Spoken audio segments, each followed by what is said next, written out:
released yet more data indicating the economy is slowing further in the second quarter. What impact will this have on commodity prices?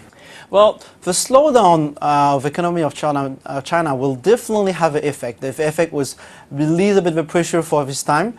But if you look at what's going on, really, the driver for China is really on the production side. Any event of default or shortage, that's the key drivers. So we still have a kind of potential risks, potential upside on the long run, definitely. And which commodities are most vulnerable? Right. I think the commodity as risk is again commodity which is related to the high demand for related to meat. That's the case for corn. There's a case for wheat and soybean as well. What are you assuming on Japan's reflation efforts, and what impact will this have on demand for commodities, if at all? I think the impact will be minimal. If you look at what's happening for Japan, I think the supply and demand is quite, I would say, mature in terms of economy. The trade flow is well established.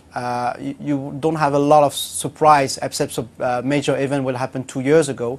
But we see that the key drivers today now for the global commodities is more from the emerging countries.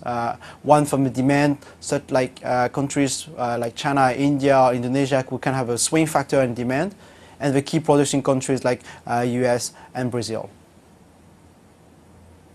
The OECD and FAO predicted high agricultural prices in the next 10 years. Which commodities do you think could see high prices? I think the largest upside probably will come from corn. There's two main reasons for that. Corn in Asia, it's the main source for feed, and given the high demand of meat, the changing the habit of consumption, definitely corn have a very high upside.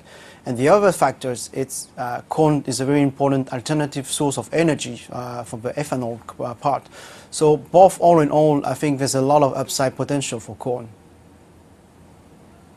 Do you see the usual suspects like higher energy costs, rising demand, and falling productivity growth as some of the factors going forward? Yeah, this is definitely important factors. I mean, the shortage coming is still a main issue. But in reality, the production keep increasing. This is a good news. But the problem is demand going faster than what we're able to improve in terms of productivity. So we're really coming to a foreseen shortage on some commodities. And that's what's happening for corn, and that's what's probably happening for soybean as well.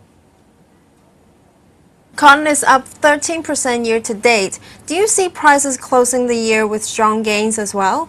I think we see not that much upside. I think there is a lot of issue regarding the development, but I think the upside on price will be not as significant.